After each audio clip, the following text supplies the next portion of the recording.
relationship yet with federal government. So we invoke our own right to get prayer.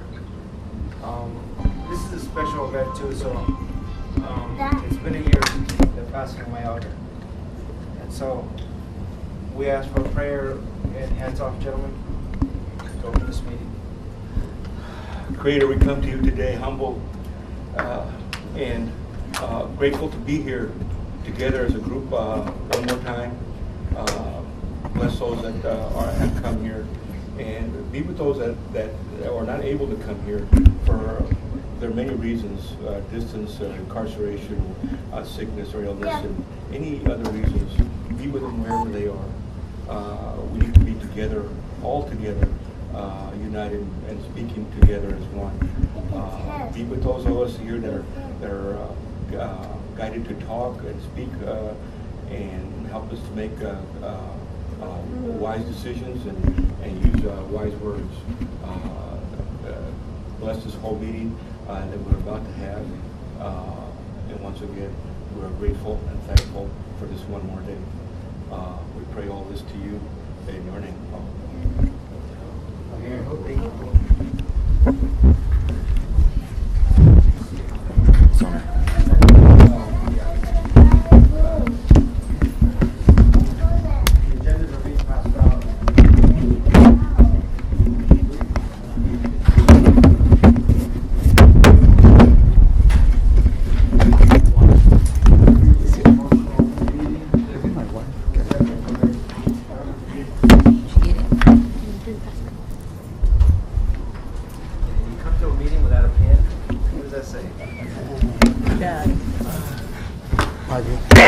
Skills are lacking. Okay. First item on the agenda is now that the meeting is officially open. It is 10.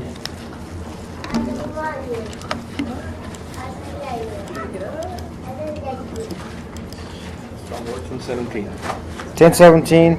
The meeting is open. Motion by Rudy Perez and second by Fidel Trinidad. So.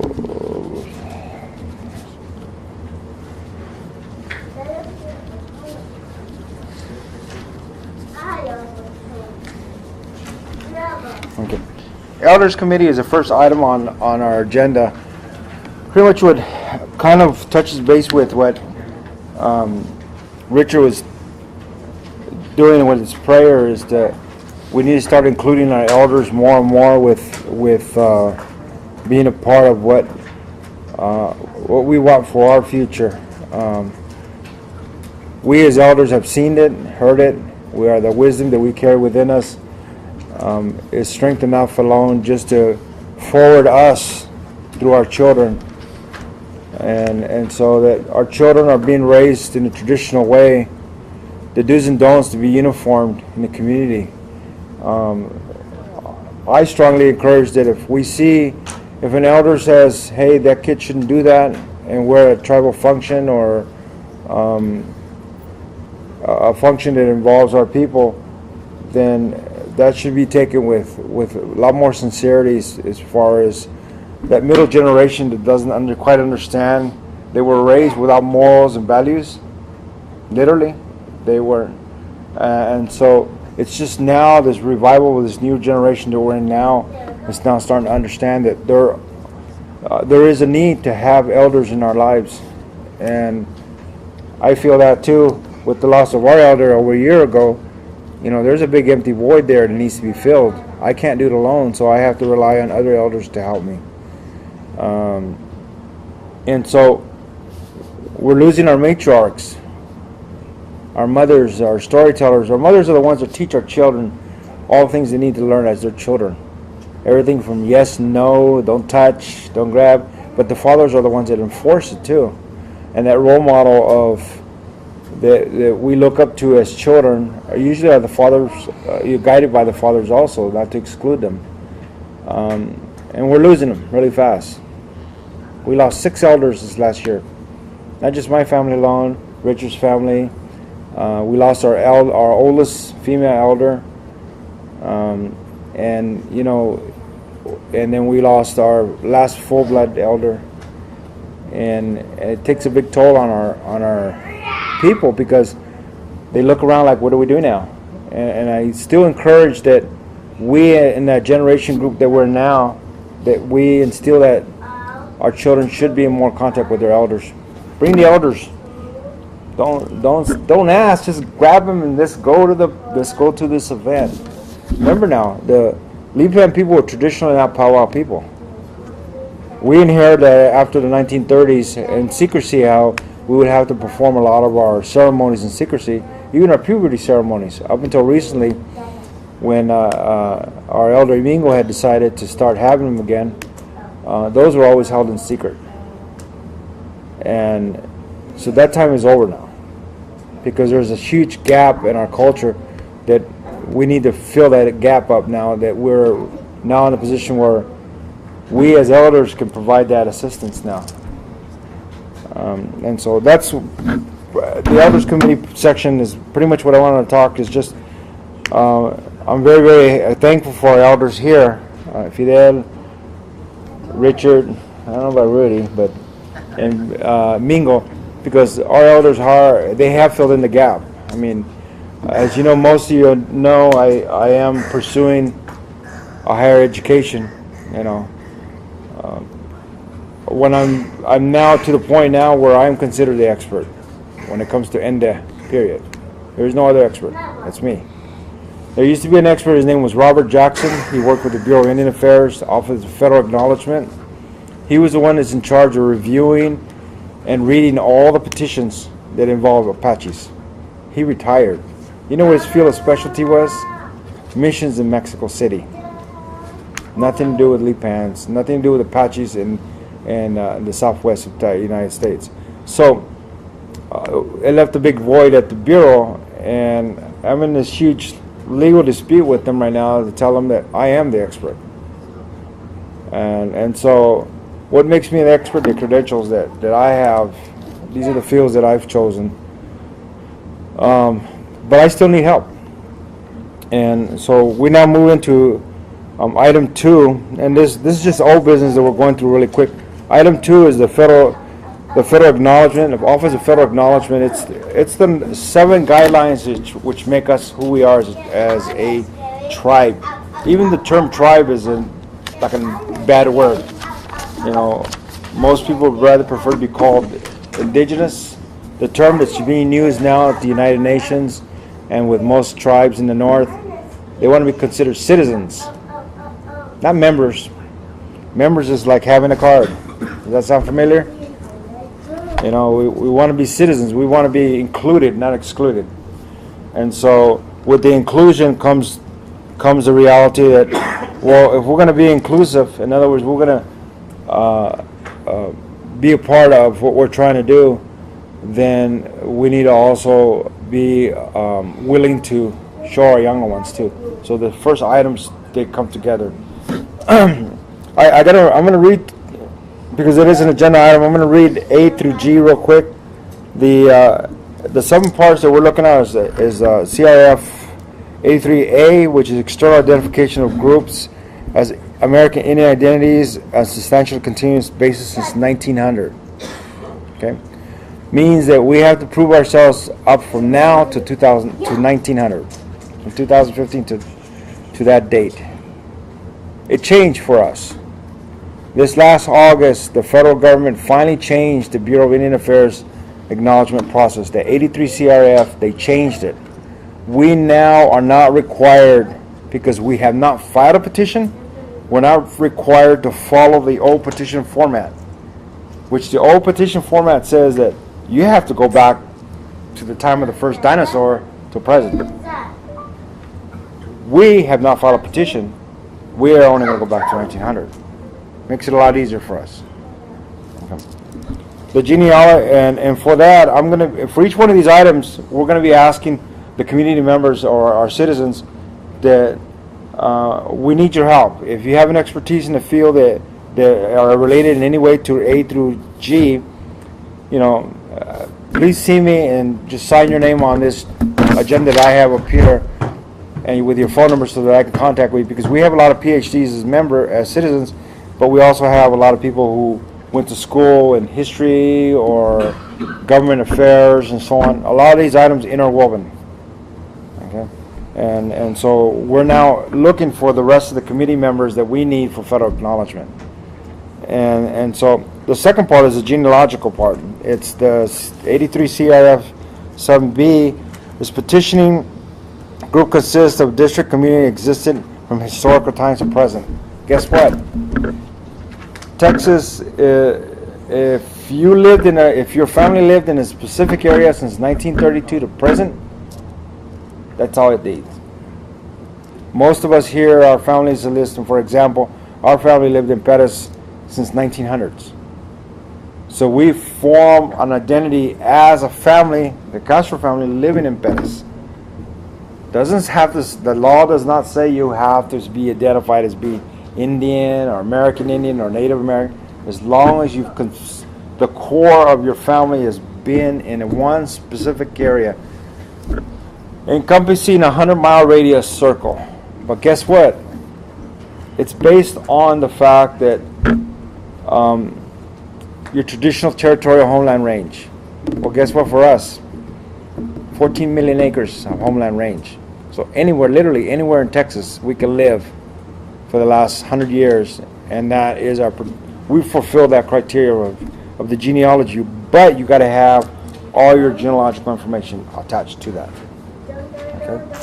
When we get to the enrollment section, which is new business, I'm going to just touch on it real quick what it takes for an individual file to be processed, because a lot of you have waited for more than a year. Okay. The next part is the historical committee, 25 CRF 837. Petitioner has maintained political influence or authority over its members as an autonomous entity or historical times to present. Your grandfather ran that house for 50 years, and then when he died, his son ran for another 50 years. That's the 100 years right there. That's what they mean by authority. It doesn't mean non-native authority or non-indigenous authority. It just means authority overall. That's what it takes. Governance committee, number E, criteria 837E, membership list from descendants from historical times, a local tribe combined with a functional signal autonomous political entity. In other words, who were your treaty signers? Who were your leaders? Okay. I find it very, very astonishing that we have people out there who are claiming relationships to Castro. I have the entire Castro family tree history in this thing right here, my files and so on. And when I see someone using that name and saying, wait a minute, well, where do they fit in? And I start asking some real serious questions, because what we're making reference to is treaty signers, people who have dealt with the federal government, people that the federal government acknowledges as being federal.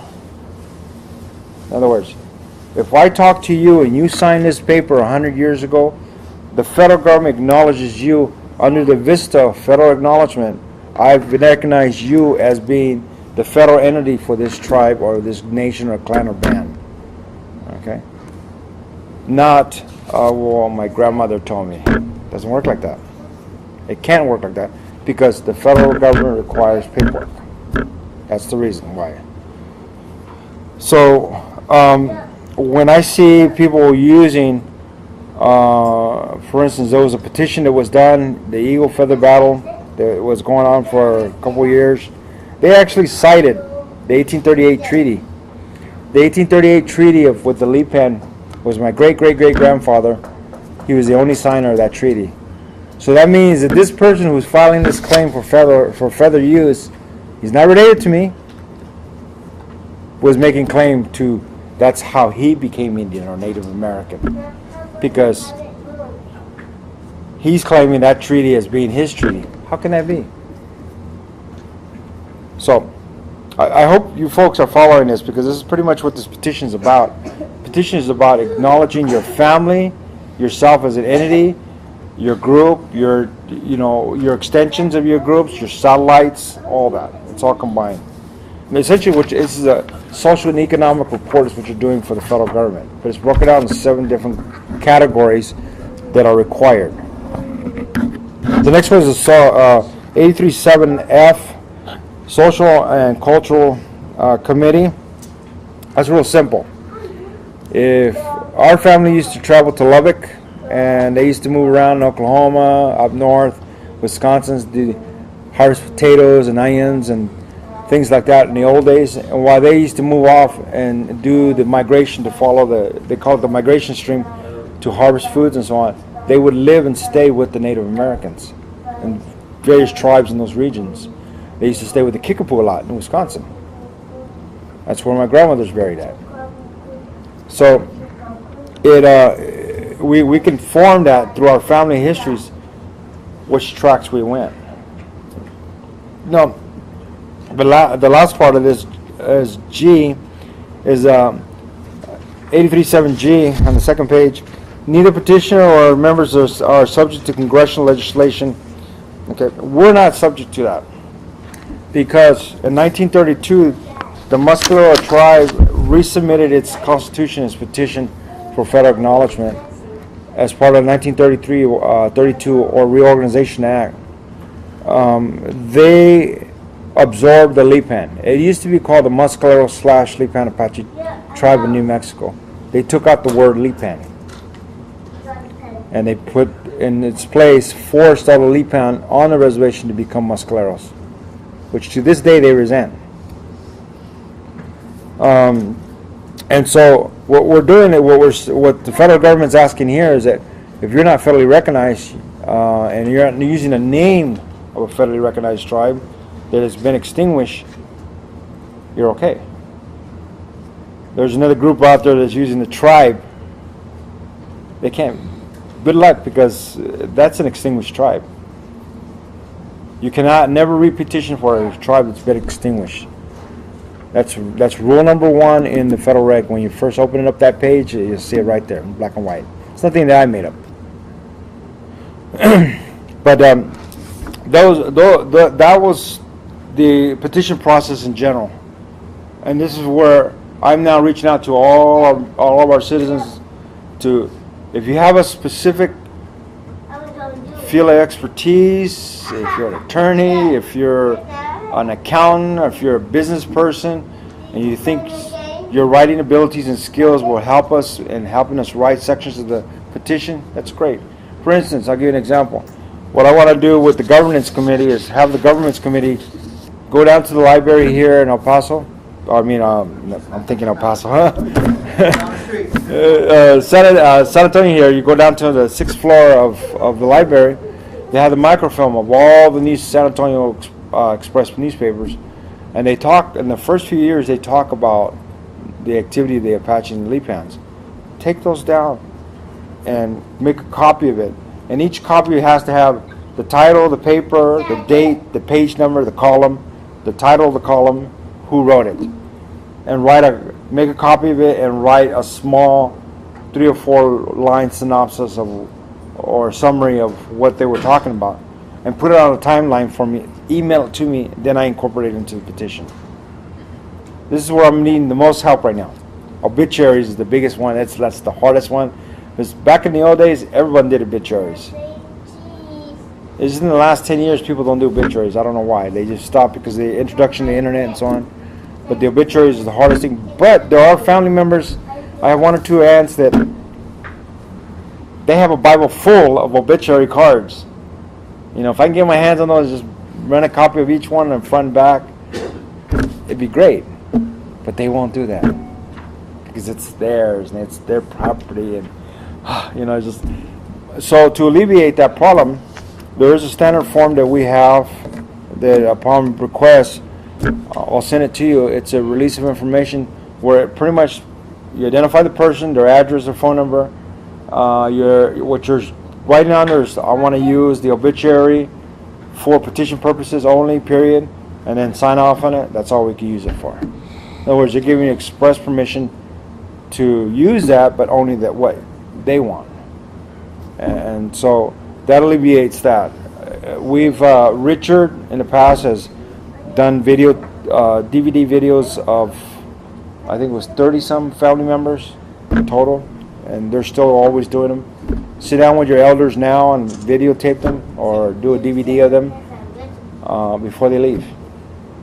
And so that's that's the kind of help that I'm reaching out for right now amongst our citizens to try to strengthen our federal acknowledgement committee, because we've already at the last meeting that we had was at Fort Clark. We had already discussed this as a council, that we had named individuals who are going to be on these committees, council members who are going to be oversight of these committees. Now we need we got the persons in charge, but now we need the people to start gathering the information. And that's where we need the help of all family members, not just my family, your family, everybody. Anyone who wants to help can help that way. And then, of course, I put it together. But moving on to the veterans section. You folks don't have a copy of it, but I do here. The Lipans have a Gore Society that they've established, and they've established a veterans group in California, because it's a much larger contingency of veterans. We have 31 veterans, Lipan veterans, that are living in California. It was a satellite break-off. We all live in the central area. And the report came from Jonathan Bowers, who by chance last month received notice. The federal government has built every kind of monument you can think of for its veterans, except for indigenous and Native Americans. Okay. Congress is now allocated for the building of a Native American memorial, Veterans Memorial. And it's going to be located down at the mall, which is down in the same area where the Martin Luther King building, Lincoln and so on, that area. Now, he's been elected one of 5 people, one of our citizens. We had delegated him as war chief a long time ago, because he's been in 8 different campaigns. He's really highly decorated. He's got out as a master sergeant, and he's got just about every ribbon you can think of except the Medal of Honor. Okay. His grandfathers were the Indian Scouts. They were out of Camp Bullis here. And so he has been elected as the only non-federally recognized Native American / indigenous person in the committee of 5 members that's allocated by Congress to do every step from identification of how we're going to list our veterans, how many wars there was, and the actual names of the individuals who have fallen in combat. This mall is going to pretty much do a monolith of 4 different Native Americans in 4 different poses, 4 different nations, and the wall is going to be broken down by year with all the names of all the individual Native Americans that have passed on, of which, and we recently discovered 2 of the NDEP members, 2 of our Lipan members, are Medal of Honor winners. There's only been 16 Medal of Honor winners for Native Americans ever done or given, and 2 of those belong to our people. And it was really sad is that last year they told us there's not even a flag put up for these individuals. They're buried out there at Fort Clark all by themselves. Not even a little flag, nothing. It was like non-existent. Why? Because they're Seminole / Lipan. Because they figure that's the Potter Cemetery, leave them alone. So we wrote some letters to the White House expressing outrage, and I think this year was the first time in over 100 years that they've gotten a flag.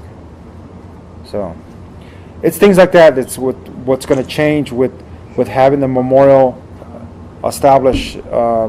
Jonathan he's also been photographed in Smithsonian. The Native American Smithsonian Institute had the new Native American Center that they have in Washington, D.C. His photographs up there, but he's going to be working with them in Congress to get this monument going. They figure another 5 years they'll have the final play. By 10 years they actually will have the actual monument done.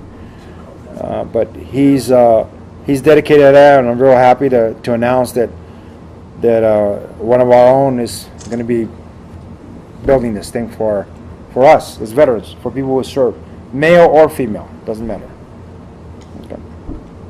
But anyway, I do have his report here. He's he's talking about his interaction with the Central Valley AVIA, which is the American Indian Veterans Association. They're also hooked up with the Order of the Purple Heart, American Indian Veteran Foreign Wars, and they get a lot of support. They spend a lot of their weekends being on the drill team or flag bearers for various powwows in California. And so a lot of people in California know us by name. They know Richard because Richard had helped establish a lot of that. So we see him every once in a while at Fort Clark. He does come up. But this gentleman, like I said, he's one of us, and he's going to represent us well, hopefully. So if any of you all have, and I ask our citizens if any of you have photographs of any of your fallen India or Lipan family members who served in the military, doesn't matter if they served during the Civil War, just give him the photographs. So this will be part of that. Because along with the monument, they're going to build a museum. So it's to finally put a blanket over everything, to say we've now covered all the different ethnicities in this country. We now represent all the fallen warriors because we were here first. And so that was the theme of what they're trying to do with building the memorial. Okay, I'm done with the old business. I need a motion for new business. Motion to discuss new business. Okay. Now we moved around as we moved down to the presentation for Jacqueline.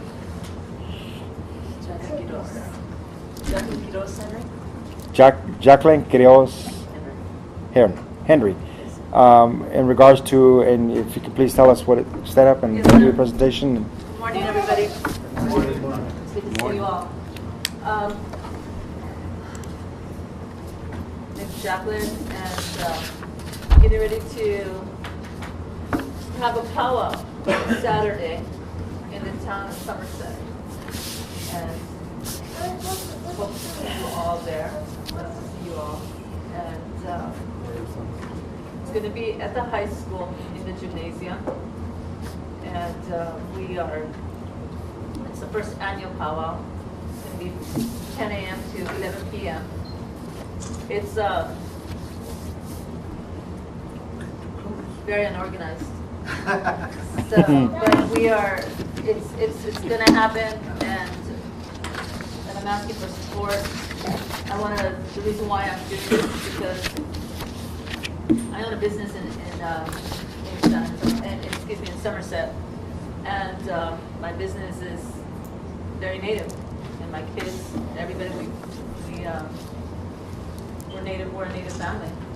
So people come to me all the time when they come to my shop, an automotive repair shop, and they say, "Hey, I'm native." I go, "Okay, I hear this all day long. Different people, they talk about their families." So I said, "Okay, well, you know what I'm gonna do? I'm gonna have this event for our community and everybody in the surrounding area.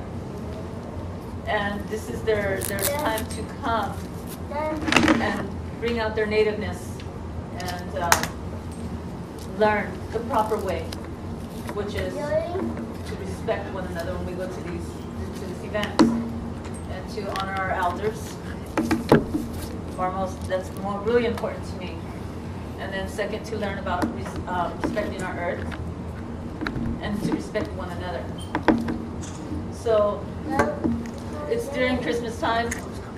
I want to bring in some vendors to help them because I know that's how they make their living. And I go, this is perfect because we can teach the people here, let's buy from the vendors, such as Rudy, let's buy your son a beautiful necklace so he can cherish that instead of a Barbie doll, Let's start teaching. We have to teach these people, educate them. And I need your help. I need you guys' help. And come as you are, dressed beautifully, and show your pride.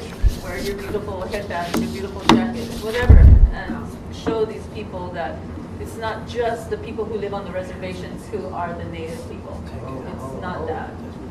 it's what you believe, but what you believe, make sure it's what you believe is also respect. That's what they're lacking, is to respect and to not make fun of, but to understand.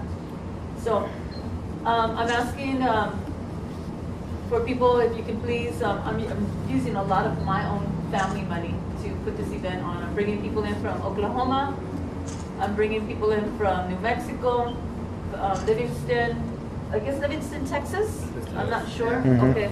And so we've got our arena director, we've got a gourd dance at 10 a.m. until 11. So please come. Women, please come. Bring your friends. Bring a shawl. Have your friends bring a shawl. Please remind them to dress appropriately. Bring your grandchildren. Bring your lawn chairs. Have your friends bring their lawn chairs. So try to refrain from using the benches. Because people get tired of sitting on benches and they want to go. So I just we're going to be selling pozole. We're going to green chili pozole. We're going to fry bread, and it's going to be nice. I hope. I pray the Creator it's going to be nice, and also there's going to be a lot of security. I'm worried for us. I'm worried for our nation. I'm worried for us all, for all of us. So I want people to know that they're going to be hopefully safe, and it's a free entry, but it's kind of a what do they call that when you're saying that something's free, but yet I'm going to put a basket there and ask for a donation. And that's because, like I said, I don't have it in my heart to go and ask businesses, because they really I've asked and they've already said no. Why would I do that? No, that's your guys' deal. So okay, well, you know what? You guys are Native people. Throw $1 in there for me to help me pay for these people, because, like I said, it's getting really expensive, and it's a shame. It's a shame that it's getting so ridiculously expensive to just hire a drum. And I guess that's it. If anybody has any questions? There's some more in there. Yes, sir. She's probably a little bit nervous, you can tell. Oh, yeah. It's so many pressure, so that's why it's good to have others to help our people. What we need is, like, anybody who goes, if you can, please, can you bring 2 cakes or a cookie or cakes? We can raffle it. It's only like $1 for 3 tickets. And for the cakewalk, I'm sorry, they call them cakewalk. And if y'all can bring a gift where you can donate it to her, and that gift will be for raffles, will be like $1 for 3 tickets, and they call your number, of course, is belong to whoever wins. So that's what she's talking about, if we can support them in that way too. And another thing that's really important to me about this event is that it's going to be more of round dancing, more of our couple dancing. It's going to be just I want to get that community, because they're shy. And me too, I'm shy. I can talk to you like this. So that's my main focus, is a lot of round dance, a lot of couple dance, and I think that's going to be fun. No. Well, some intertribal definitely, but there has to be we have to educate them about the intertribal, because people will go in there and they're just, just kind of, I don't know, sometimes I just see some awkward stuff in the circles, so. It's good that you want to get the community together with a round dance. Oh my goodness, lots of round dance, yes. So that was really, that was important to me too as well. But, and the cakes, I'm totally against cakes because I'm against sweets. I'm against sugar. I just got back from diabetes, seeing somebody in what do you call that, dialysis, and because of sugar. So I saw all these different ages, and I don't want to see our people suffer with diabetes. But Bring bag of fruits, right? Yeah, Apples, yes, a beautiful basket or something. we can change a little bit of fruit or a little bag Oranges. of orange or Oranges and apples. Maybe make mix a together, beautiful whatever. little So we can teach basket. that we think that we do care about other people, not just being sweet. Of course, a lot of kids would like to play that, game, what you call the cakewalk. Fruit walk, we'll call it a fruit walk. I'll bring a basket. Oh, we Yeah, can put, yeah, all mix and like we put the table and whoever wins, they pick whatever you want on the table. Yeah, just That's use your best judgment. Yeah. Water, a lot of water, juices. Yeah. And I promise you, I mean, whatever, I mean, do I have to say how much this thing's costing me? No. No, Okay. yeah, so, well, we're gonna, I think what you're trying to do is excellent, because we've, in this region, I've been up here 20-some years, and we've never had anything around Christmas. Never. You have to go far away, and it's usually consumption. But I think you're on track when you say that maybe instead of cake, a fruit basket or something, or With maybe bags a of beautiful oranges. piece of fabric, a native fabric that they Yeah. can use for a shawl or to Sure. build the vest or something. We just got to keep promoting Okay. our culture. We also we're talking right now, and real quickly, if I get the heads up with all the council to donate $100 to you for that, Thank you. so we get you started, and we do want to be present, and Please. we want to bring our water drum, because that's our way too, is just do our water drum song. We don't sound great, but we're learning too. We're in that process too. It's okay.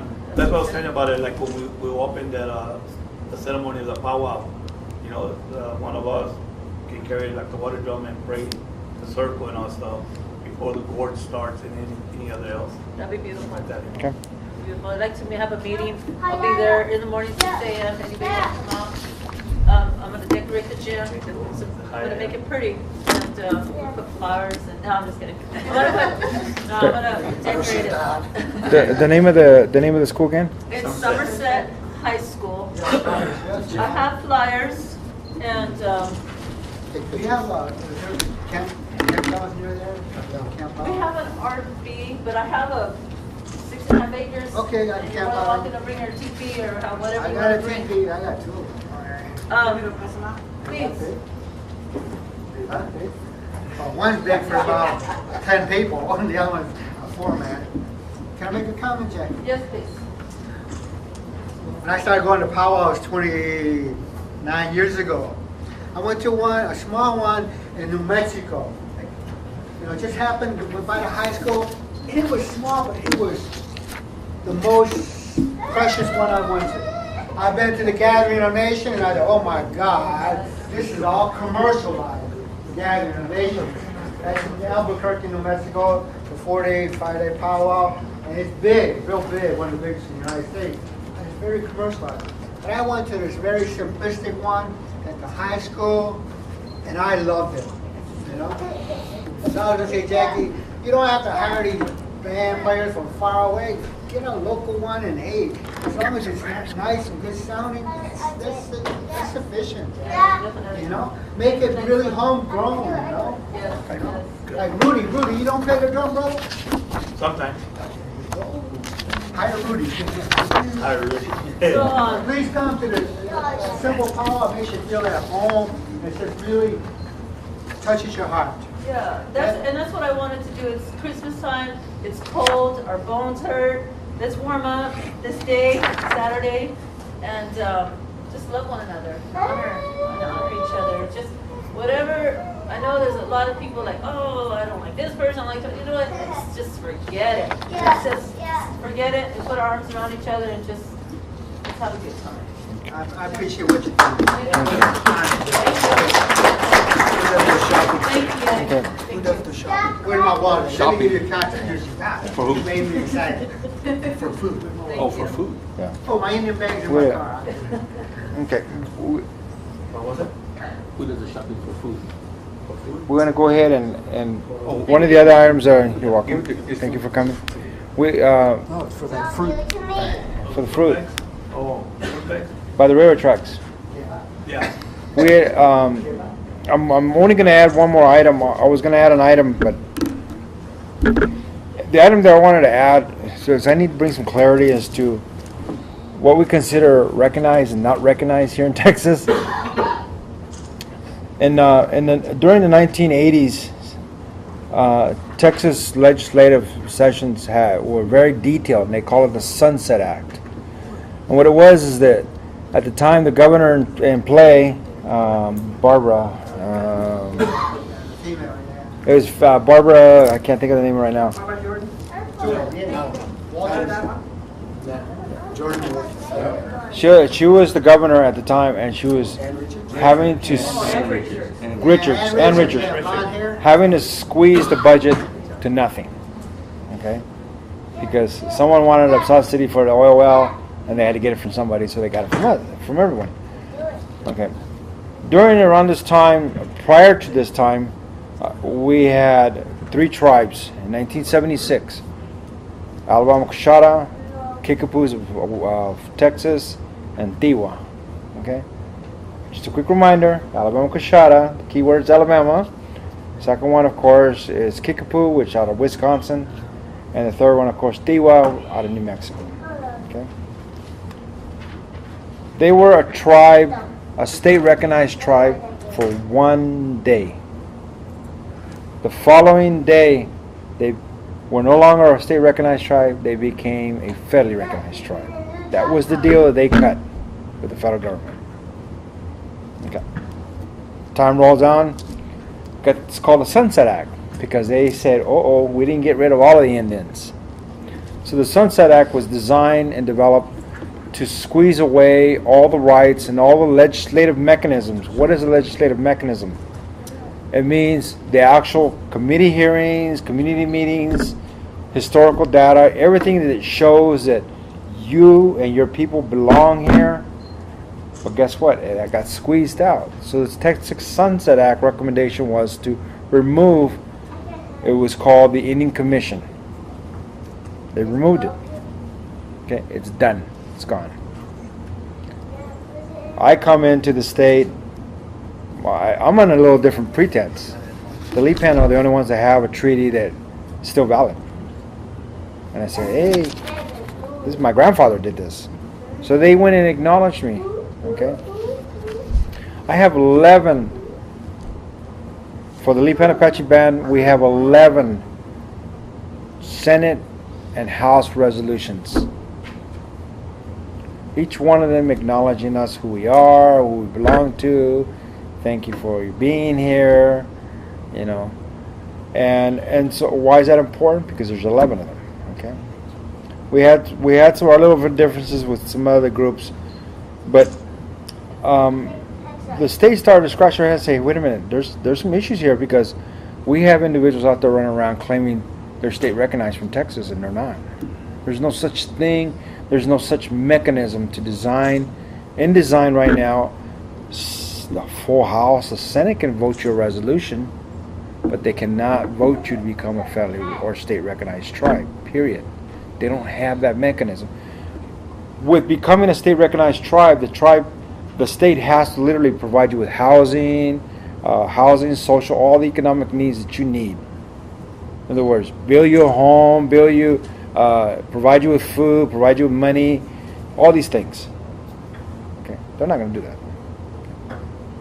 So I said, how do we take care of this problem? I want to get some clarification here, because when you go on the internet, okay, I'm almost finished with my degree. When that time comes, I'm not going to be really too quiet anymore.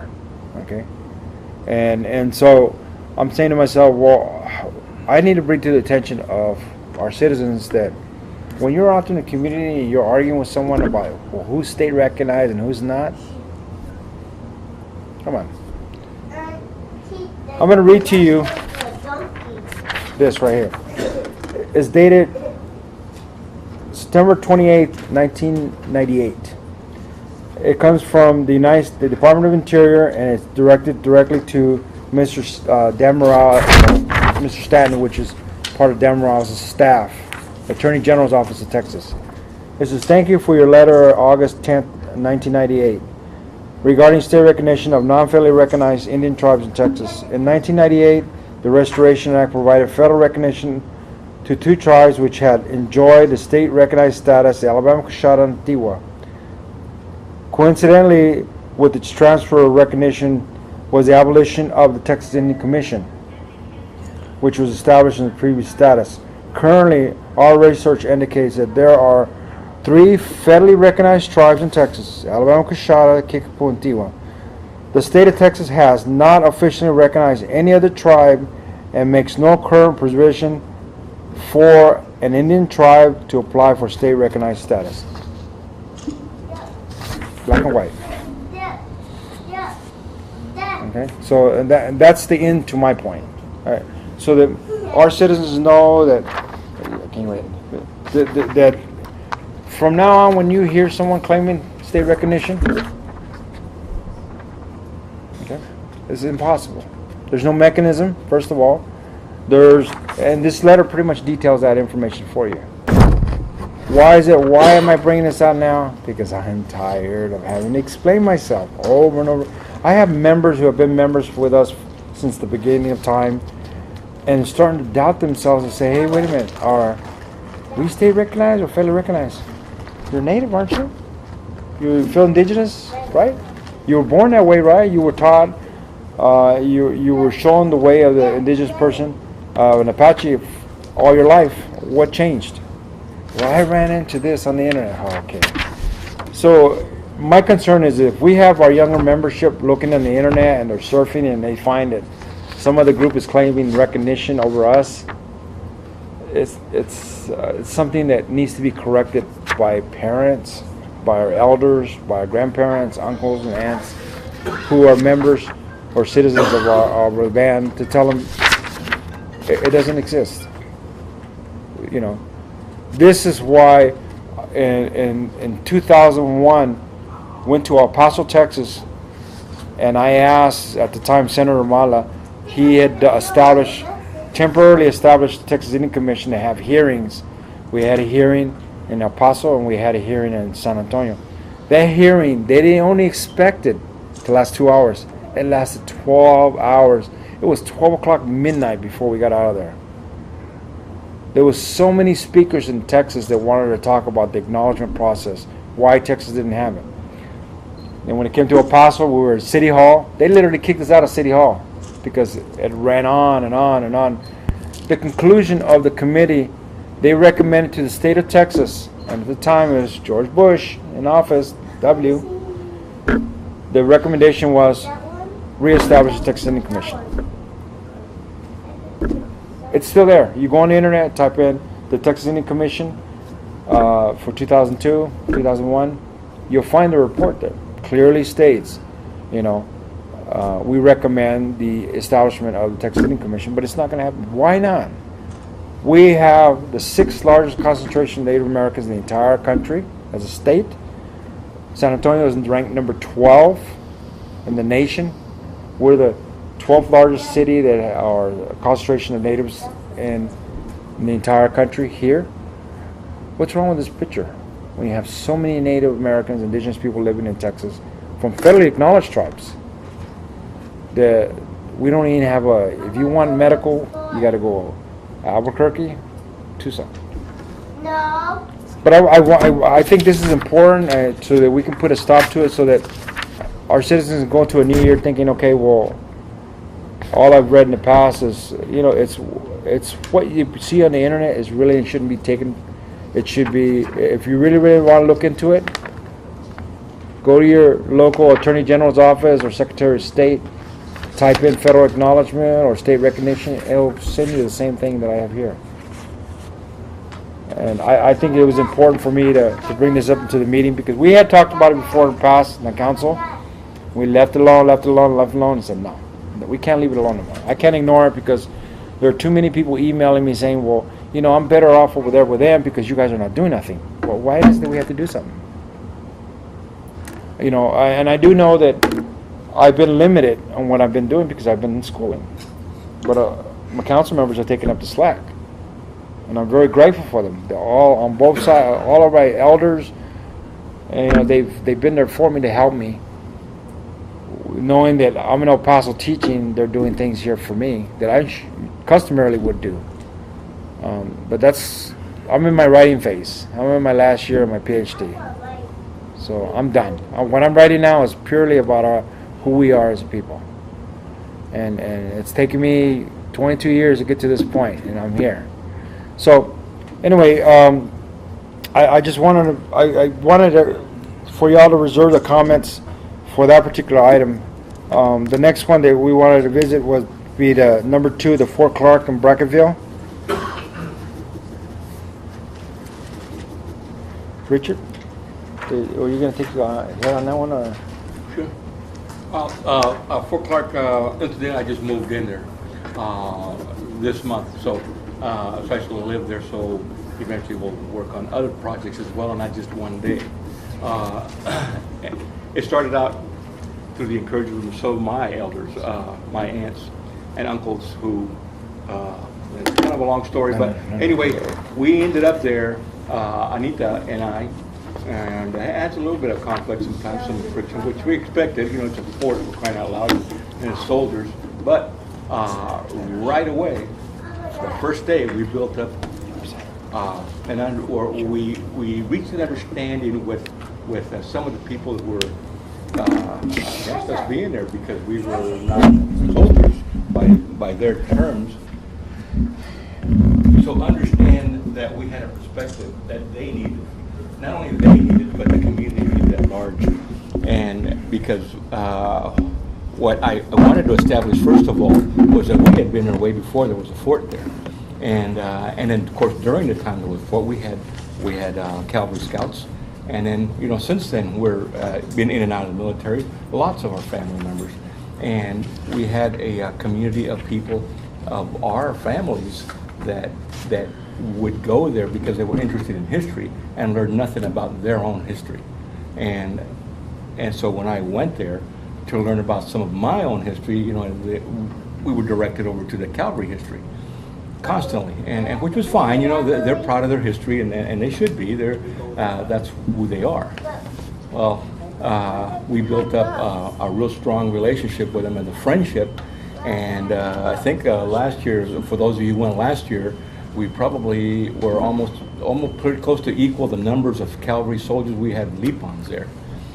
So it was good to see that we have turned this whole thing around, and not essentially run them out, but established in a symbolism is powerful when you show up in force.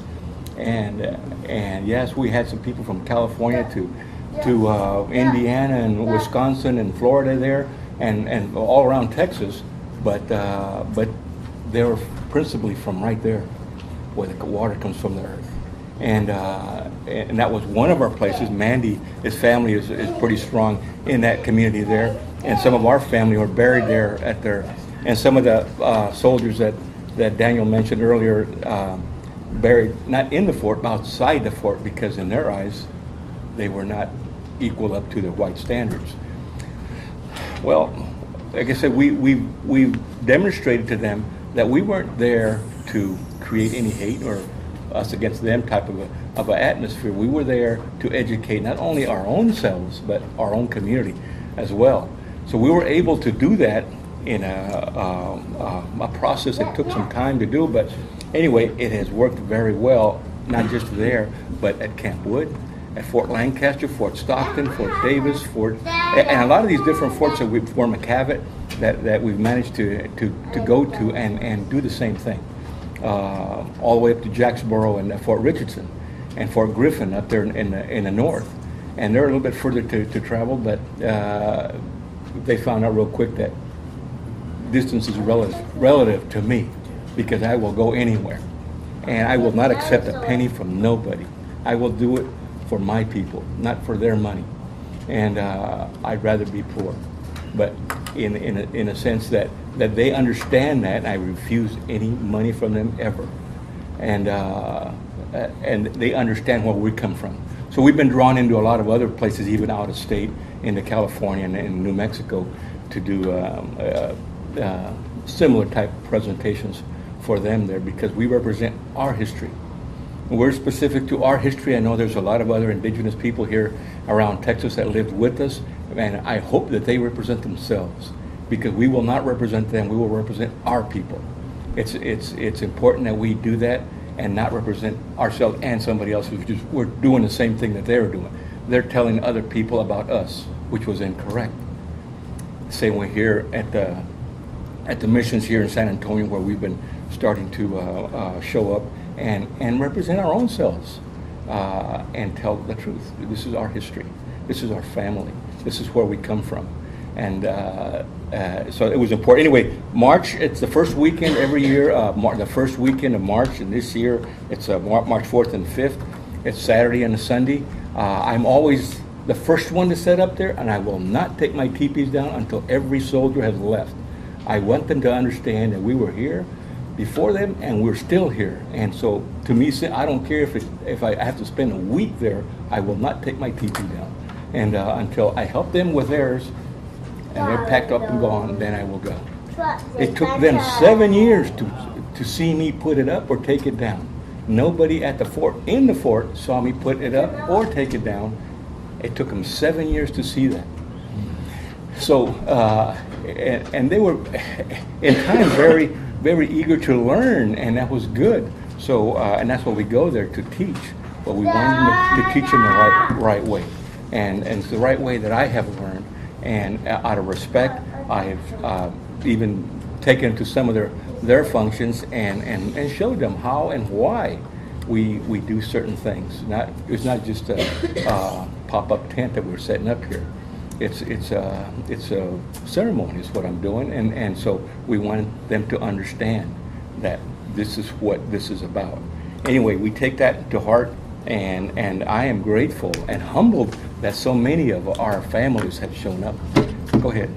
Sir, with the mention of the Congressional Medal of Honor recipients in that area at the Potter's Field, and not even the flag, have you, as the lead veteran, as a member of this council, as the elder for leading on veterans issues, have you contacted the Congressional Medal of Honor Society, a chartered organization whose responsibility it is to ensure that all living and all those who've crossed over are properly recognized for eternity? We're in a process of doing all this stuff. It takes some time. You know, it's typical that these functions are bigger than just one little group, and so it's a nationwide group that holds that function. And so we're in the process of doing it. We don't want to just do it on our own. We want to do it with the assistance of the Seminole Scouts who have family there still buried there and living that go there, and we go there with them because there are families. There are families before they were Scouts, and there are families still now. I contacted the Medal of Honor chair to the committee that handles oversight. They have us on the list. There are 2 members on the list, but there's no photograph location for cemetery. Everybody else has theirs, but the 2, AKA, red man / black man, it's not even a photograph. Why they got it? It has their names. So I actually called in person, and they said, in the process of, like as you said, get us chartered so that they make it a congressional act, because when Congress issues a Medal of Honor, they're supposed to issue a plaque. Correct. A metal plaque for each individual. Correct. And they're also supposed to put it on a map, and it's supposed to be delegated on state maps and county maps. They're supposed to have like signs. It's like going to your senator's office, go here. None of that exists. So yeah, you can walk at Fort Clark at the cemetery where they're at.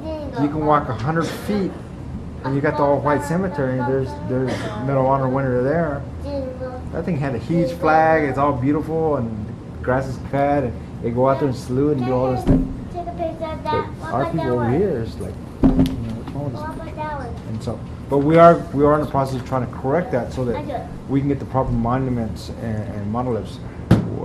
We're also working with the state to get our Texas Rangers their monuments too. Because not only did we have, but Rudy's family also had Texas Rangers that fought with Jack Moore. And so we have those connections. Any out in Fairview? Any out in Fairview? Fairview, yes. Fairview, yes. His family members are actually buried next to this big Jen old Boone. huge name. It looks like a... Jen Boone, brother. Yeah. What I about Jen Boone, went to brother? Fairview. Yeah. I went to Fairview. Yeah. Where they honor all of those. The main monolith is where Rudy's family's buried at.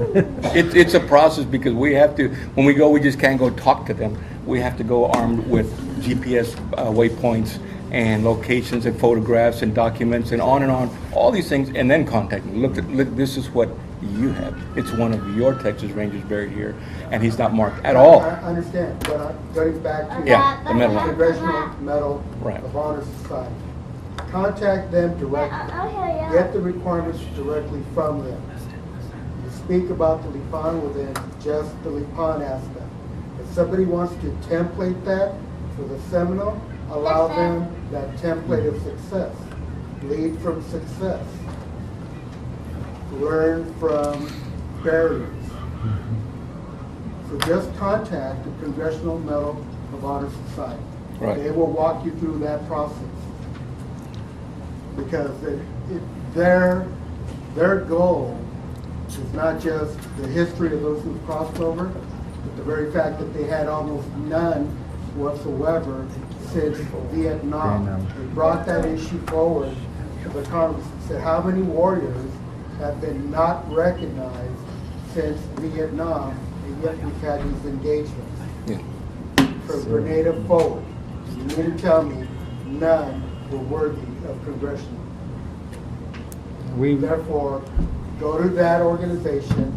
They're on the internet, all of their contact, how to go about that process. And they'll gladly send you all the information. Thank you. We'll continue to do that. So, Okay. but we do like as we described earlier, we need everybody's assistance and help. Yeah, and this is the kind of assistance that we ask for as a council, is that if you have something that you want to share with one of our council members, give them that information so that it makes you stronger, it makes us stronger, because then we're able to move as a group, one group, not little pieces here and there. More effective that way. Yeah, that's something. Yeah. Yes, my name's Richard Valdez. I was adopted when I was very young. Now I came into where they found out that I'm a Chiricahua warrior. Now, my uncle's name is Macario Garcia. He's a Congressional Medal of Honor out of Houston, Texas. I have the pictures of him with President Truman giving him his Congressional Medal of Honor. I got the picture of him and President Kennedy with the Congressional Medal of Honor. And then we got pictures of him, my aunt, and my family, and so forth in Houston. He got killed in a car accident. So in Houston, they have parks, streets after his name. There is a gymnasium in Colorado Springs, I believe, under his name, Macario Garcia. So I have all those pictures, and I want to share them. So I can talk to somebody and see how I can do this, being that, I'm myself is getting myself prepared to find out my life, where I came from. And I'm already 56 years old. And I still got my mother, my father adopted me. Mom's going to be 94 next week, and dad's 93. I live with them, I think. But anyway, and I want to share those pictures. Can I share those pictures with Absolutely. you? Yeah, absolutely. Thank you. And thank you. Let me move this road, because the last part is the longest part. Any information that you have, we'll be more than welcome to have it, because being on council is hard enough, and knowing as much as you can, so that when members or citizens ask us, we're able to say this is what it's about. But we now are going to be requesting. We haven't done enrollment in 3 years. This will be the first time in 3 years that we're going to be asking the enrollment officer to do her report and recommendation, so that we as a council can vote on it today. It was on the previous agenda where we had asked that she produce a report for us, so the names of the individuals that are going to be enrolled today. Mandy, he has to. Mandy Garcia, our enrollment officer.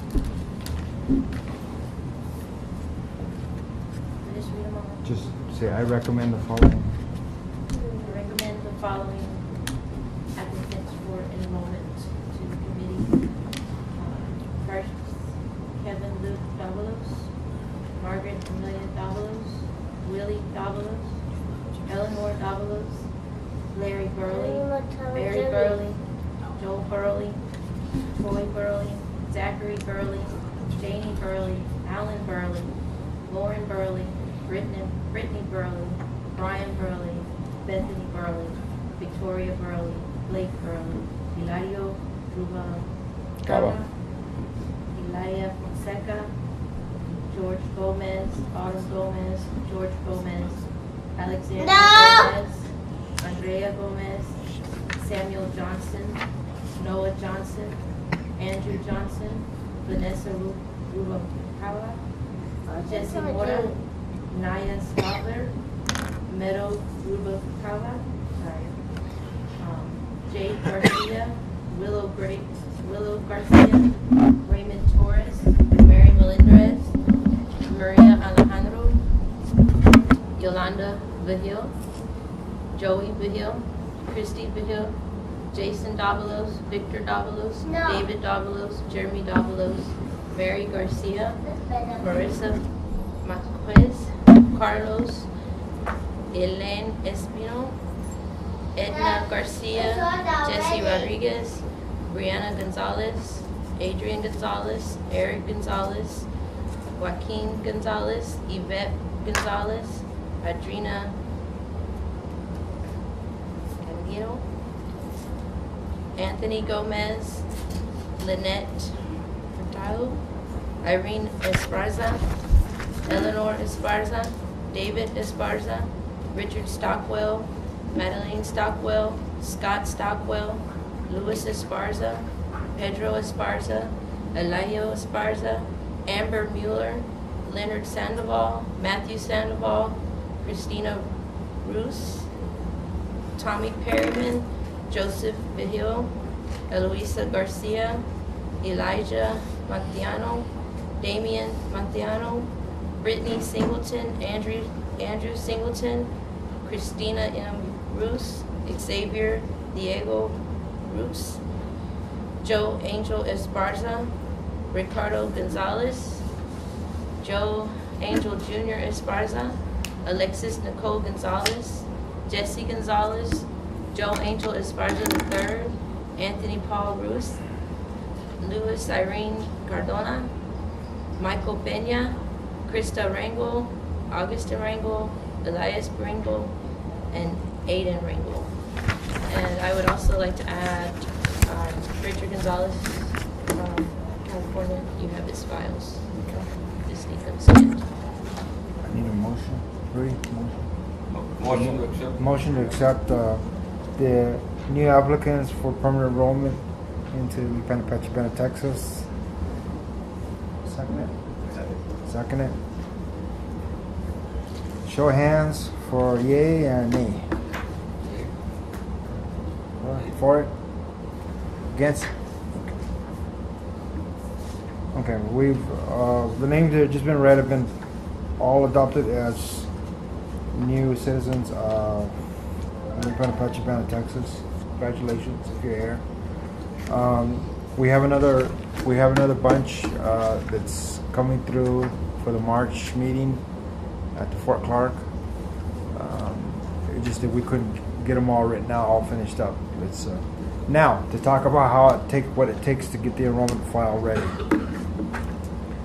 When we get the application, it's a one-page application, genealogical report. You do the family tree report. If it's just you, your birth certificate, your mother, father birth certificate, your grandfather, grandmother birth certificates, okay? Death certificates if you have. If you've been divorced, it goes. So you're thinking a file is just 2 or 3 pages? No, it's thick. Okay, we have a computer system designed from the Bureau that scans each page.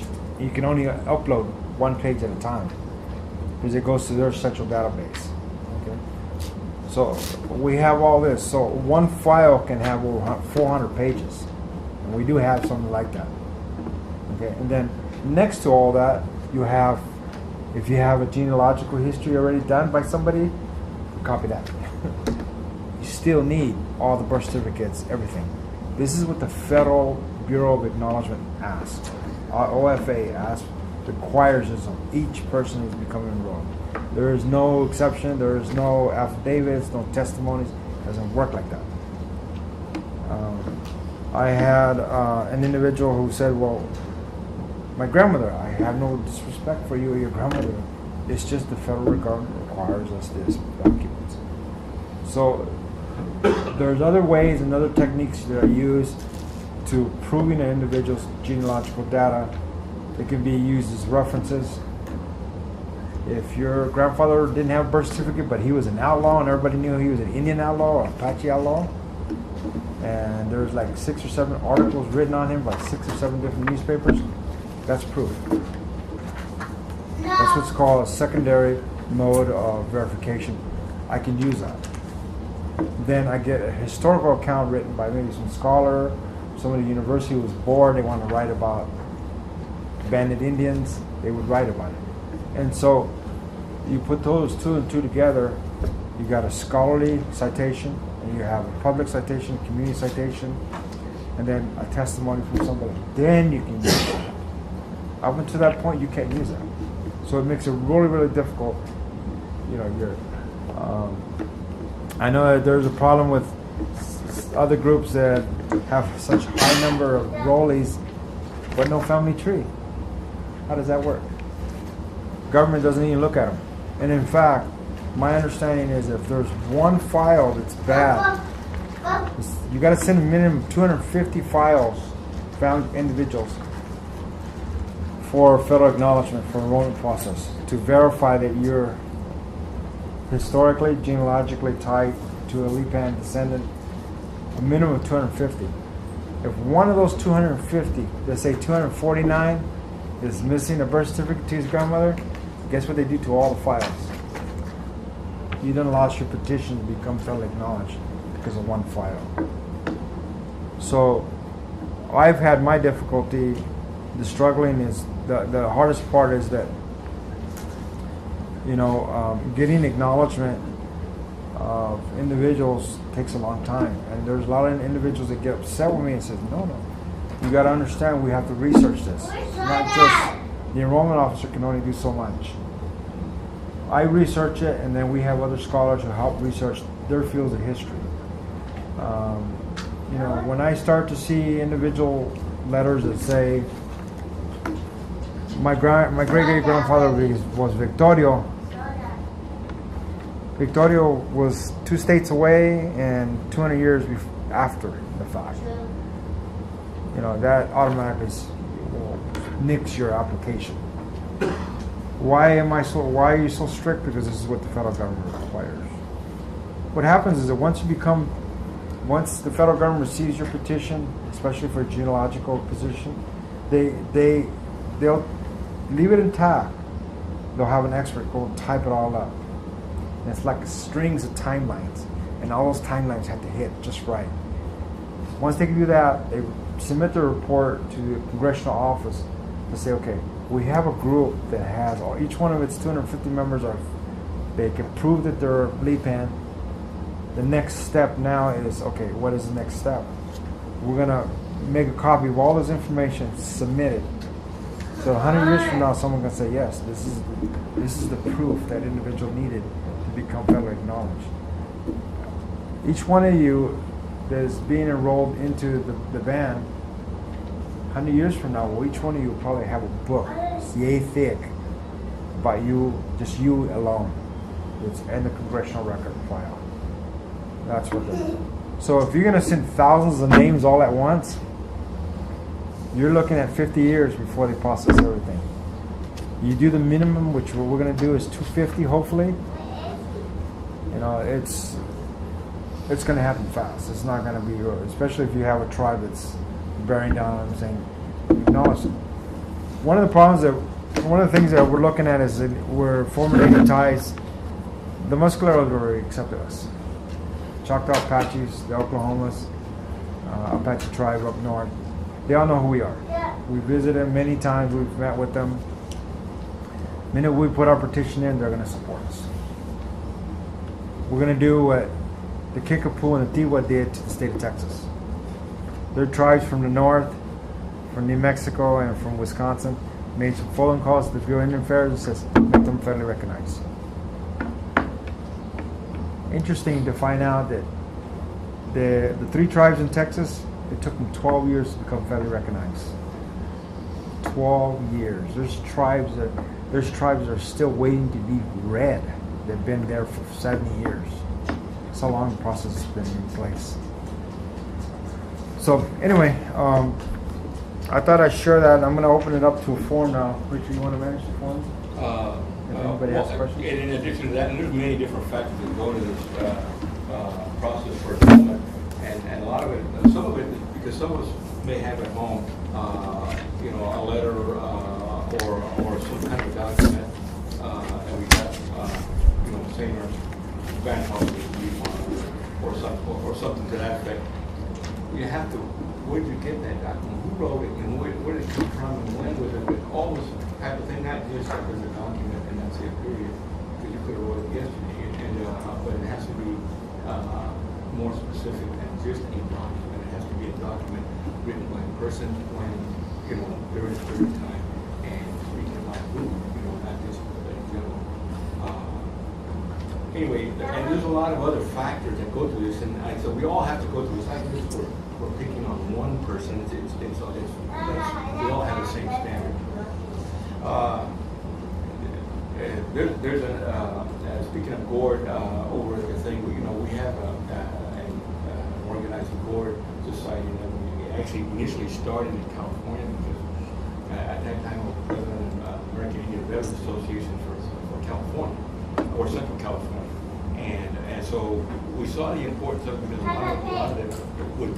lot of the board dances in California, which was a big thing because a lot of federally recognized Indian tribes in California on the reservations, they had money, a lot of them do it, and they would have these board dances, and there would be sometimes where there would be nothing but Lipans. There could be 20 of us, and not one Kiowa, Comanche, or even California Indian. And but they were very curious because when we first started, it would just be me and my brother, or me and my cousin, or a few of us. But then eventually grew. And then it went on to being grand marshals of their parades and being in charge of all their functions.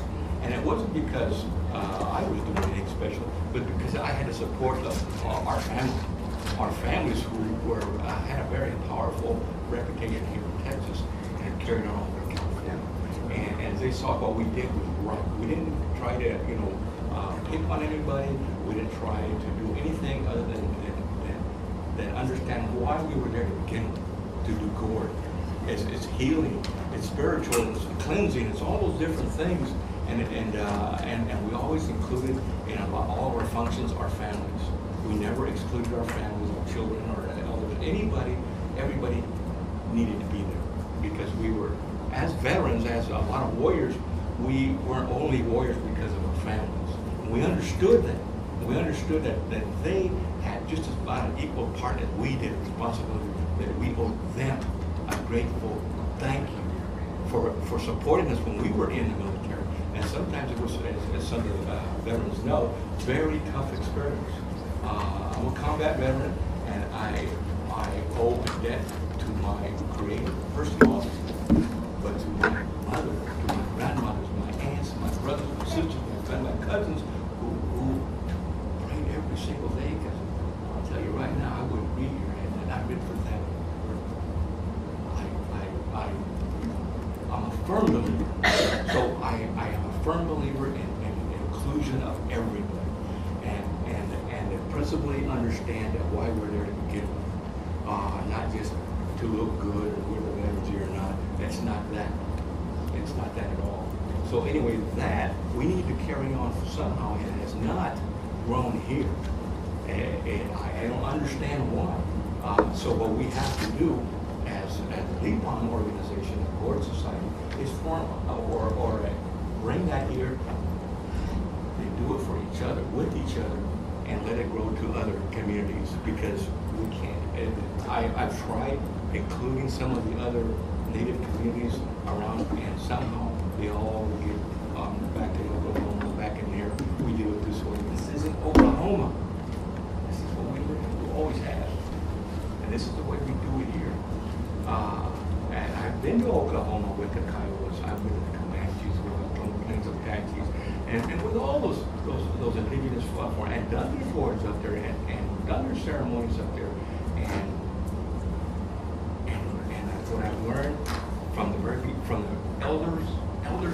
eldest elders, as they talked to their own communities and grounded them and got their attention when they said, look at the Lipa.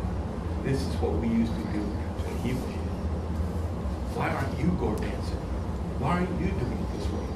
Now, I was humbled that peers and tokens would say that and get their attention that way, because I was just doing what I felt I should do, my responsibility to do it, to give thanks to my Creator, to my families,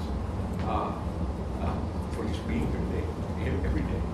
And so we need to do that as Lipans here, and get our societies here together, so we can do it right and teach other people how we do it. They don't have to do it like we do. Every one of us is all different, but this is how we do it, and this is how we do it in our homes. It's necessary, because this is who we've always been, and this is what we're going. This is what we're teaching, because as young ones, I learned long ago when I first started talking. I used to be horrified like you, speaking in front of people. I couldn't get words out of my mouth, and I couldn't think right. But one of the first times I spoke to the audience of children, 4th and 5th graders, and it filled up a whole auditorium.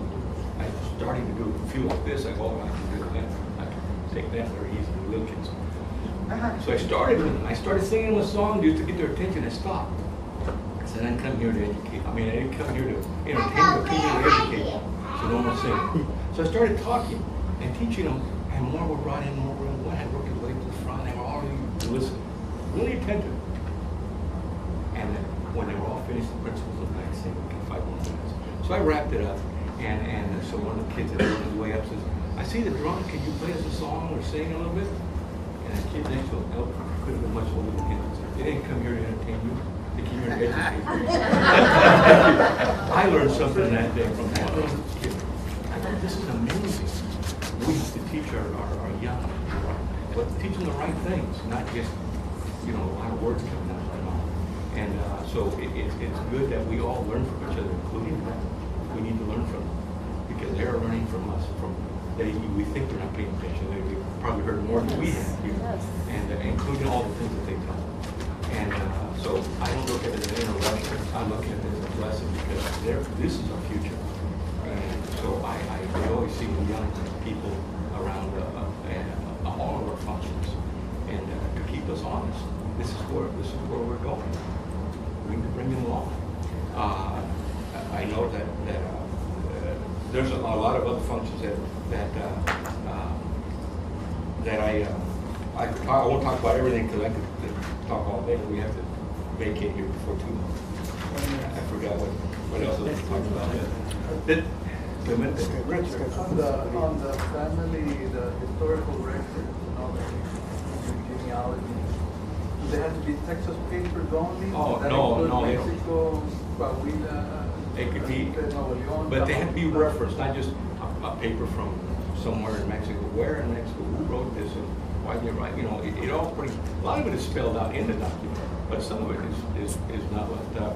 Like for instance, if I write you a document, hey, you're a Lipan, you're my cousin or whatever. I write, well, and I don't sign it. Well, who wrote this? And what does it say? It would have to be the missionaries, right behind they'll have it with a Spanish name, but right behind the name they'll have Indio. Indio, Mestizo, Coyote. Yeah, but who wrote that? And so if say some mission, particular mission, or particular padre, or particular soldier, particular mayor, somebody had to have put pen to that paper. Who was it? And when did they write that? Not just written. We had a good document. Okay, yeah. I had a couple questions earlier, and can we answer the questions? Okay. One thing I know that happened to me, my father, Andres Castro, Guadalupe Castro, was born in Westerville, Texas, 1920 something. Guess what? They don't have record of it. See, if I did genealogy and I went to the Castros, I learned you know. Well, what I learned was there's something fantastic. You know, I thought, the white people, they got records. The Mexicans don't. Because a lot of my family comes from Coahuila. And the Castros, Juan Castro and Cuelgas and all of them, they headed that way too, you know. It was Coahuila. That was a part of the territory. So the Mexicans, Mexicans, they would make triplicate copies of birth certificates from the beginning of the conquest in the 1500s. One went to Spain, Madrid, one went to Mexico City, and one was kept right there in the local archives.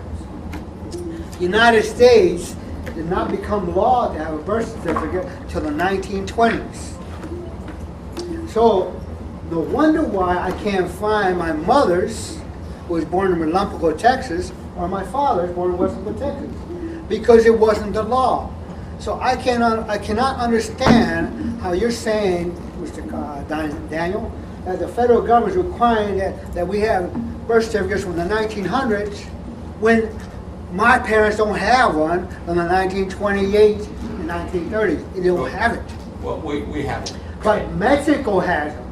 Mexico has had birth certificates from the 1500s, especially in Coahuila. Yeah, and it's not necessarily what we see now today. We take my son and my grandkid who were down there born, and he goes an official looking blue document, pretty little kind of dollar looking sign thing, and it would be that kind of document. The documents that were originally kept were much different than that. They were all written, and so those are the documents that the church has kept. And a lot of them are marriage and census reports. There's a lot of documents, and they're free. They don't cost nothing, and you don't have to go to Mexico to get them. And I learned this from white people. A white lady was 92 years old and sitting in front of me when I took a genealogy class, and she had gotten all her information from Luxembourg, and she never left California. And I go, what? And I know my family, my parents, my grandmother, and she was adopted. And how did you know this information? So she went over all this process. And so that process is pretty simple. You start with yourself and keep on going. And never let up. And his family history centers are very good at keeping documentation. A lot of people have added their own stuff in. But stick with your information. Oh, my information, if I go to my mother, I don't have any documentation. If I go to my father, there's no documentation. You can do it from here. What do you mean? I'll tell you later. I mean, there's no birth certificate for my father. No, you're not going to find one. There's none for... He was born 1928. He doesn't have one. We have documentation. There is documentation. Okay. He doesn't have one.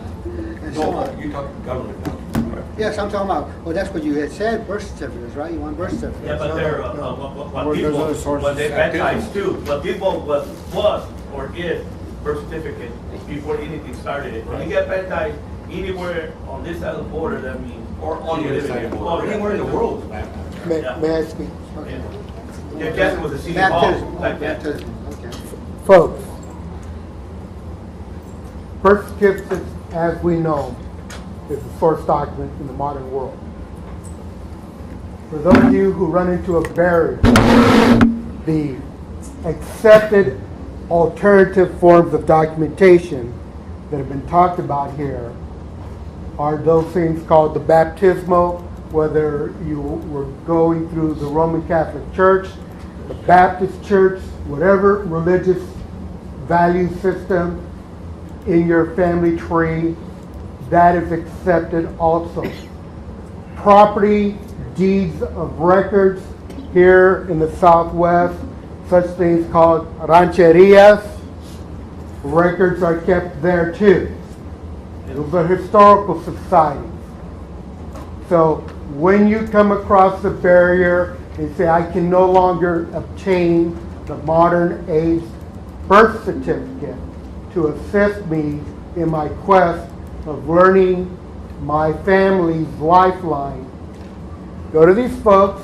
They'll give you the accepted alternative methods, and you can continue your journey. Even a death certificate. Look, last year I went to a genealogy conference here in San Antonio. There must have been 2,000 people there. I was the only dark person there. One. Everybody there was white. Nobody except me had color. We need to take over our history, our culture, our genealogy, so we can do it and help each other. And because they can do it. All their answers, you think they kept official looking government documents in Germany, and Italy, and England? Oh no, they didn't do it there either. So how are they able to do this stuff? And so simply from here, they don't have to leave their houses hardly, or even the town where they live. And so those are things are doable. So it's something that we need to understand. That there is a way to get a hold of me in time. I can show you the process. I have sample documents and stuff for everybody to see. And when I go, I'll be at the powwows here, and I'll have an informational table. Come up to me, sit next to me, stay there, and don't leave. Bug me until I leave. This will I'll be the last one to go. And that's okay, because I will show you how to do it. I'll have the copies here. And that's all we need to do is help each other. And that's how we Just real quickly, because Yeah, my other question that I had earlier? Yeah, I want to real quickly, because we're short on time right now, we're supposed to be out here by a certain time. Just real quickly, to answer a lot of the questions for those people who are missing documentation, the best way to start is go to the local cemetery where your family members are buried, okay? When you get there, every phone has a GPS on it.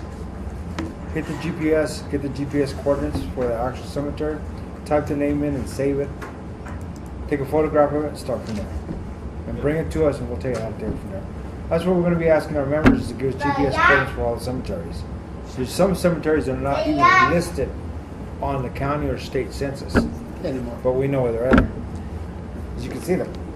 You go across. I mean, you can't help it. Anyway, go ahead. Okay, yeah. Daniel, this is directed to you, this question, okay? Since I live in the valley, and there's Mr. Robert Soto over there with his Apaches down there. I know I go to his powwows most of the time. I think he stated since 2014 they are state recognized. He's not telling the truth then. Is that correct? What I mentioned before earlier is that there's no state recognized tribes according to the state and federal government. Okay. I just want to know straight out. That's cool. I mean, and we have the document. Actually, I'll give you the copy that I have because I have many of these. Matt? This is something that's not. Since him being a pastor, I would tell him, Robert, you shouldn't say that. We're the way I look at it right now is that we're not in competition with the tribe. Oh no. Let them do what they need to do for themselves and for their better interests. We know what we're doing, and we leave it at that so that, when we go to powwows, people ask, they start bringing up old things 10, 15 years ago, leave it alone. We're okay with it. We're moving forward. Well, the reason why I mention that is because a long time ago, about 18 years ago, whatever, Robert had given me sign up to be part of his tribe, the Lee Pilots, And I kept the forms I got at home. I still got them at home. But I never did because something in my spirit said, no, put it away, And when I saw that you guys were going to have this meeting, I thought, my heart said, this is where I belong, with you guys, But somehow I thought that something about Robert's organization that just doesn't sound right to me, okay? And so on. So that's why I brought it up, okay? So we are aware throughout the state that Governor Perry did sign into law that the state of Texas designates the last Friday of every September as the recognition day for the Indians of Texas. Right. But I'll let you take it from there. The designation was a start. If you put all 50 states in a line, Texas is always at the bottom when it comes to Native issues or indigenous peoples issues. What they did is they worded it in a way that says indigenous peoples will be acknowledged, peoples descendants of the missions, descendants of the Catholic orders, descendants of the first 28 families of Texas, because there was only 28 to start with, then it went to 100. And what they're doing is the state of Texas is saying, thank you for coming to Texas 500 years ago, and thank you the individuals who were here for what we took from you, and we're sorry. It's essentially what they did. It's a resolution. And the governor signed the resolution, make it in a day, but it's a beginning. Why is it a beginning, and why do we support it? Because today is we acknowledge this is a day on a state calendar. Tomorrow will be, let's reopen the Texas Indian Commission, and next thing you know, let's recognize the last of the tribes in Texas. It's a start. It's kind of like what I did 20 years ago when I brought the Texas Indian Commission back to life just for that one legislative session to do this report. That report is still valid. If I get a Democrat governor in there, I will tell him, drop it. It's time to do it. And he'll do it. Because one of its famous senators was Senator Frank Modla. He had died in a fire here in Texas. He's the one who sponsored that. And out of his memory alone, they would do it. So to answer your question, it is a valid measure, even though it's only in a resolution format. But you got to look at it. How many other states have done that? How many other states have said, we apologize to the indigenous peoples who were here before us for what we did wrong to you? It's a start, especially for Texas. Remember now, the two most racist politicians that we know, Abbott and who's that other one? Lamar. Abbott Lamar. and Lamar. Lamar. Well, not Lamar. I mean, President. Presently? Yeah, Abbott is the governor, right? Correct. Correct. And then who's our two senators from Texas? That Cronin?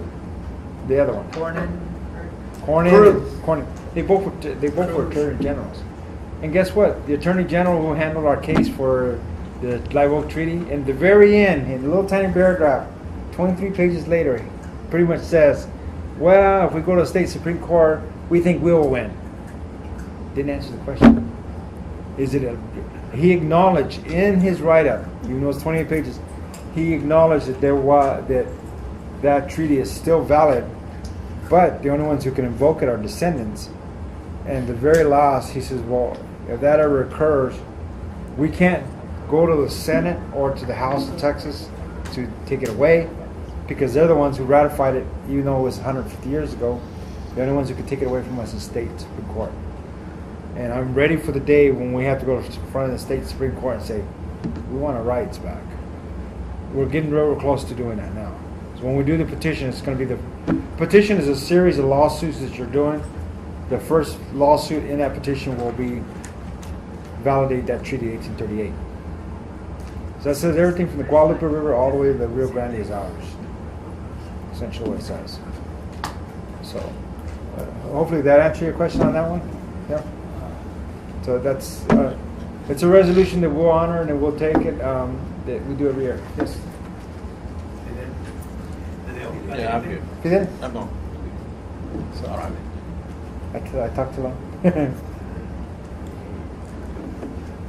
Okay. Any more questions? Because I know that we're like about 7 minutes from being like. They have another function starting right after it. So when we came to do reserve the room, we were lucky to talk to the director, and so we got this. So that's good. So, and by the way, they asked if we could one of these glass display cabinets. So we're going to put some of our stuff under one of them. They'll be there for a year. So starting, I think, next February, they said. So, Where's Bracketville? Bracketville's this side of between Uvalde and Del Rio. But and your site will be Houston. real quick, just something that was brought to my attention. The coming of age ceremony. If any of you are interested in that still, for your young ladies, it's a puberty ceremony for the young ladies. Remember, this is not an individualized event. This is an event that the whole family has to take part of.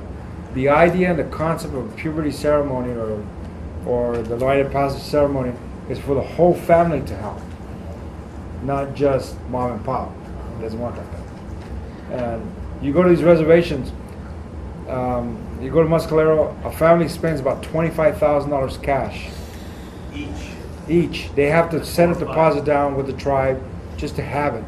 And that doesn't count the food that they buy. Every person in that family, that extended family, uncles, aunts, brothers, Cousin, second cousin, and third men and cousin, women, fifth cousin. know the roles. You don't have a woman telling a man what to do, a man doesn't tell the woman what to do. They're individualized, and they do their own thing, they get it all done, and they have this beautiful event for this young lady to honor her and her passage. We're having those, Mingo, our elder Mingo, Carrillo, he's not here today, but he wanted to, I know he had talked to some of you about the coming of age ceremony. Email me or Richard so that we can send you the email to his son, because he doesn't have email, to ask about what are the requirements for preparation, because some families will cook, some families will set up tents, some families will do guarding, and then do you have a host sponsor? Do you have the padrina or the godmother? He needs lunch. Is it gonna be in April? April, May? It's pending, either April or August. But it might be 3 girls instead of 2 girls. I don't know, it's once a year, but I don't know when he's planning on doing it, but August?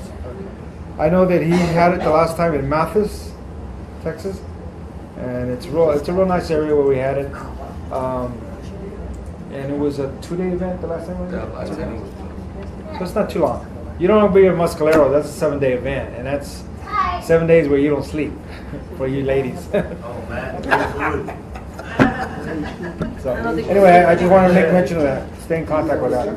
But do it way ahead of time, don't do it the last year right before. 10 to If 15 something to gonna prepare sometimes when your daughter is very young, and do that preparation. If you want to go Any- during July, Yeah, we can- July weekend. We'll still be around, so you can talk about Yeah. that. A motion to adjourn? No, hang on, Second. Yeah. Either anything you want to add to the, No. Richard? No? Good. Motion to adjourn meeting? Let's make a motion to adjourn. It is 11 o'clock, I think, right? Might as well call it. 7:55. Yeah. Okay. Motion second? Second. Meeting closed. The next meeting will be held at Fort Clark on Saturday, which is, I think, the 5th. We usually have it right next to the TV. So keep that in mind. That's when we'll have our next meeting. That's when the second round of enrollments will be done. So that we'll close off enrollments once again for another 2 or 3 years. It's a lot of time expended for each file. So At Fort Clark, normally what I've been doing with the help of the people there is arranging a residence for everybody to stay at. So it varies. We've been constantly every year getting upgraded. So last year we were given a place that they normally rent out for $700 a day. We got it for nothing. And they do it for us to be there. All you gotta do is show up. So some of you get rooms, there's rooms available around in other places, that's fine, but you know, the place is there. And of course I have a place there now too, and they do have camping. And if you're one of the participants or dancers or anything like that, they charge you nothing. It's free. It's not just free for us, it's free for all the soldiers and people there. But it's good to do it in a place that, and especially when you get so many people coming together like that. It's been very good in the last bunch of years now, maybe 10 years we've been there. But anyway, it's very good, a 2-day event. Friday is a school day, obviously. Well, kids are brought through by a lot, buses load, and the Saturday's public. So, thank you. all right. Mission adjourned. Thank you for presenting. Thank you, guys. We'll be available for those who have questions. Melly, you don't have time?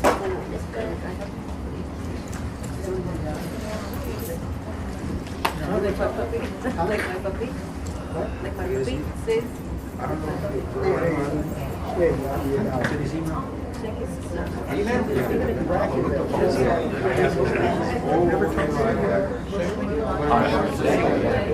I'm sorry, you haven't they're related to the daughter. You have to daughter.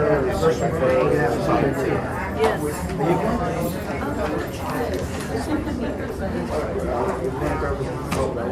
done is, So he's done we've gotten all the, they could have it. I hate it. But we do. What kind of tree you got? Oh, yeah. So that way,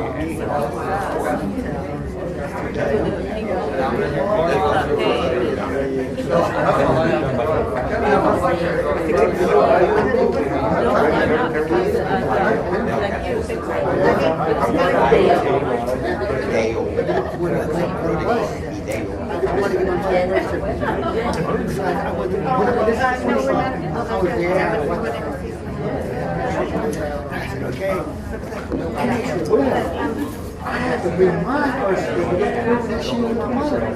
I said, wow. Yeah, and I had to bring all this documentation, and then it's gonna be $15.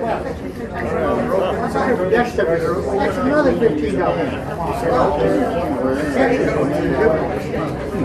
I got my sister. like I said, we're going in a lot of different, we try to stay focused in one place, and so because $6 in Kentucky. All I did was just send in money and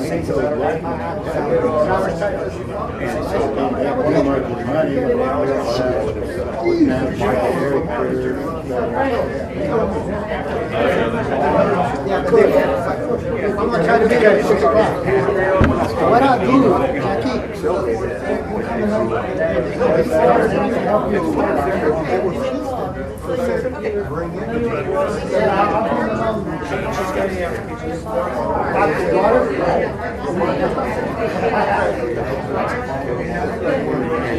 It's gonna run by the over there and take care of those rugged and all that. Are you also Castro Fidel? How do you got? My name is Ray Castro. my name is Ray Castro. That's how Texas is. That the U.S. would be responsible. I saw that Fidel. Yeah, we're gonna get back together. It may not be in our life, but the people are gonna get back together.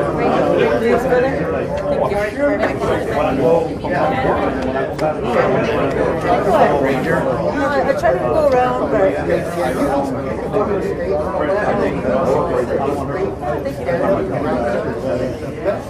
we're trying to take care of my community. Thank you very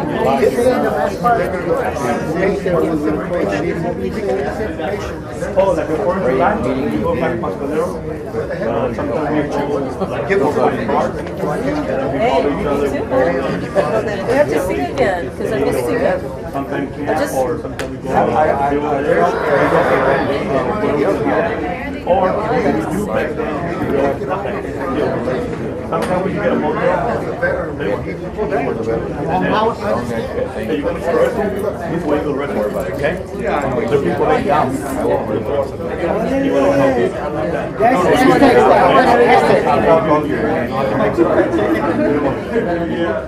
As soon as I get stabbed in the I just want people to love one another, you know? like you go to the country and you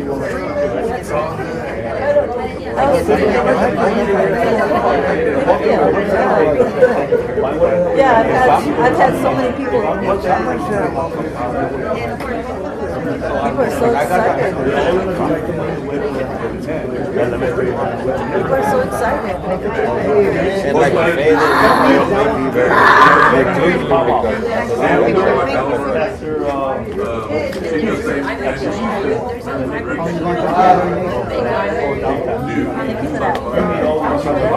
All right, babe. Hey, come here, dude. That's okay. I think I'm fine here on the ABC. No. I honestly, I do have, I have it on the car, the